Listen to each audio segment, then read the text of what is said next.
पापड, कांदा, लिंबू, लोणचं आणि खानदेशी पातेल्यातली खिचडी एकच नंबर.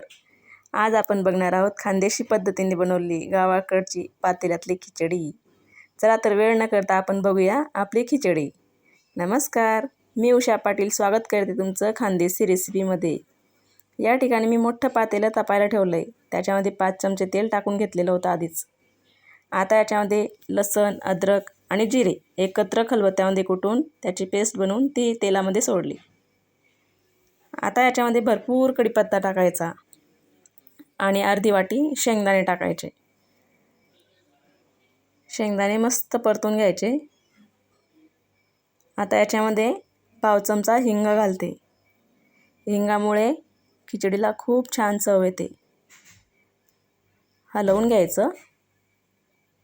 आता इथे मी 5 मोठे कांदे बारीक चिरून घेतलेले आहेत. हे बघा अशा पद्धतीने, आणि 3 टोमॅटो बारीक चिरून घेतले आहे. आता हे कांदे आपण या फोडणीमध्ये घालूया. हे बघा सगळा कांदा मी इथे टाकून घेतला. कांदा मस्त हलवून घ्यायचा आणि मस्त सोनेरी रंगावर येईपर्यंत त्याला शिजू द्यायचं. तर कांदा इथं मस्त झाला आहे बघा. कलरसुद्धा बदललेला आहे त्याचा, मस्त सोनेरी कलरवर आला आहे. आता याच्यामध्ये मसाले टाकून घेऊ. 3 चमचे धना पावडर टाकत आहे. अर्धा चमचा खडा मसाला, 1 चमचा कांदा लसूण मसाला आणि थोडासा गरम मसाला. त्याच्यानंतर 5 चमचे गावरान मिरचीचं लाल तिखट. हे मसाले व्यवस्थित हलवून घ्यायचे. तुम्ही तुमच्या आवडीप्रमाणे तिखट कमी जास्त वापरू शकता, तुम्हाला जशी आवडेल तशी. खानदेशी खिचडी म्हटलं ती झणझणीतच पाहिजे. आता मसाले व्यवस्थित झालेत. आता याच्यानंतर याच्यात टोमॅटो टाकून घेऊ.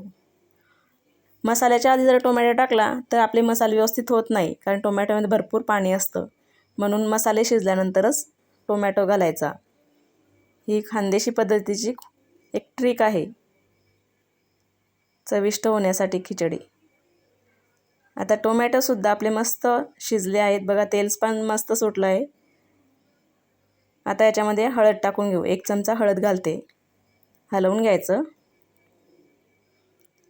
आता याच्यामध्ये अर्धा ग्लास गरम पाणी टाकायचं. खिचडी बनवताना नेहमी गरम पाण्याचाच वापर करायचा. खिचडी शिजण्याला पण पटकन मदत होते आणि ती खूप स्वादिष्ट पण लागते. बघा मसाल्यांना पण तेल मस्त सुटलं आहे. अशीच फोडणी यायला पाहिजे, म्हणजे खिचडी एकदम व्यवस्थित खूप चविष्ट होते. आता इथे मी 2 लिटर गरम पाणी करून घेतलेलं आहे. ते सुद्धा याच्यामध्ये टाकून घेते आणि याच्यावर झाकण ठेवून आता याला उकळी येऊ देऊ आपण.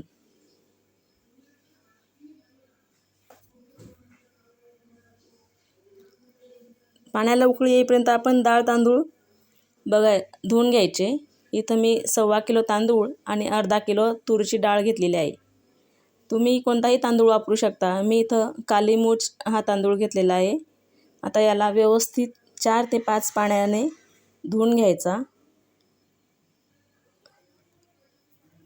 इथं तांदूळ व्यवस्थित मी धुवून घेत आहे. आता या तांदूळामधलं पूर्ण पाणी काढून टाकायचं.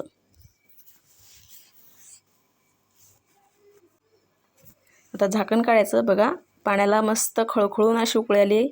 अशी खळखळून उकळी आली तेव्हाच त्याच्यामध्ये डाळ तांदूळ सोडायचे. हे बघा मस्त.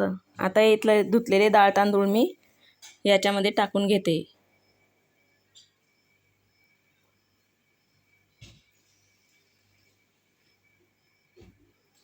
आता हे डाळ तांदूळ व्यवस्थित एकत्र करून घ्यायचे. हलवून घ्यायचं त्याला मस्त, जेणेकरून सगळे मसाले त्याला लागतील आणि व्यवस्थित होईल. इथे मी चवीनुसार मीठ टाकून घेते. इथे मी 4 चमचे मीठ टाकत आहे आणि त्याच्यानंतर कोथिंबीर भरपूर टाकायचा. कोथिंबीरमुळे मस्त छान चव येते. हलवून घ्यायचं व्यवस्थित आणि थोडंसं आता मी इथे अर्धा ग्लास थोडंसं पाणी टाकत आहे गरम. जुन्या तांदूळाला पाणी जास्त लागतं म्हणून अजून थोडंसं पाणी घालते मी इथं. आणि झाकण ठेवून देते अर्धा तासासाठी. आता अर्ध्या तासानंतर झाकण काढलं. आता खिचडी बघू आपण.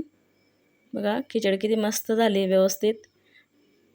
जास्त पातळही झाली नाही, जास्त कोरडी झाली नाही, मस्त मोकळी मोकळी झालेली आहे बघा. खिचडी शिजून आपली इथं तयार आहे. खानदेशी खिचडी. या जेवायला सगळेजण.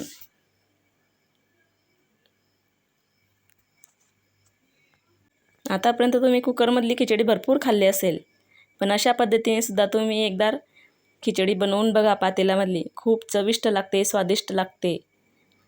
तुम्ही जर माझा हा व्हिडिओ नवीन पाहत असाल तर माझ्या चॅनलला लाईक करा, शेअर करा आणि सबस्क्राईब करा. बघा किती मस्त दिसते खिचडी. खूप स्वादिष्टसुद्धा झालेली आहे. खानदेशी पद्धतीने बनवलेली